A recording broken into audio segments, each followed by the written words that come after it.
12 மணி இருக்கும். கடலில் ஒரு 6 பசங்க வந்து கடையை அடிச்சு நொறுக்கிட்டு இங்கேருந்து எனக்கு கடத்திட்டு போய் கடலுக்கு அந்தாண்ட ஒரு ஆத்தோரத்தில் வச்சு அடிச்சு திருப்பி கொண்டு வந்து குமாரம்பலம் பஸ் ஸ்டாண்டை தள்ளி விட்டு போயிட்டாங்க. கொலை பண்ணணும் மிரட்டினாங்க. பிரச்சனைலாம் ஒன்றும் இல்லை, எனக்கு யாருன்னு தெரியாது அவங்க. அதுக்கு முன்னாடி கோயில் இதில் வந்து அப்புறம் பிரச்சனை நடந்தது போட்டு கடத்தல கூட்டமாக இருக்குன்னு சொல்லிட்டு அதை போய் தடுத்து அனுப்பி விட்டு வந்தோம். அவ்வளோதான். டூ வீலரில் போகிறப்ப. ஆமாம். இந்த நான் போல நீ தானே போனா. சரி, வழக்கு ஏதாவது பதிவு பண்ணியிருக்காங்களா? என்ன நடவடிக்கை எடுக்கணும்னு எதிர்பார்க்குறீங்க? இது வரைக்கும் அடிச்சதை வந்து வீடியோ வர எடுத்துருக்காங்க அவங்க. அது என்னன்னு பார்க்கணும், அதெல்லாம் கேட்கணும்.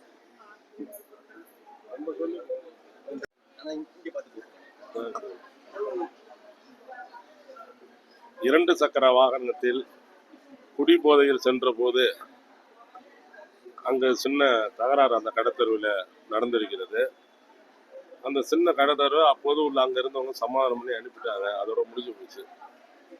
நம்ம நள்ளிரவு ஒரு 12 மணி அளவில் ஒரு 15-20 பேர் போதையோட வந்து அந்த பையன் நடு ராத்திரியில் அந்த கடையில் படுத்திருந்த பையனை எழுப்பி அவனை அடித்து அவனை தூக்கிட்டு போய் கடத்திட்டு போய் அவன் கடையை அடித்து நொறுக்கிட்டு தூக்கிட்டு போய் அவனை தனியாக ஒரு இடத்துல வச்சு கொடூரமான முறையில் கத்தியால் உடம்பெல்லாம் கீறி தலையில் அடித்து அதை வீடியோ படம் எடுத்து ஒரு ஒரு தர்ம சங்கடமான சூழ்நிலைக்கு உருவாக்கியிருக்காங்க அந்த பகுதியை.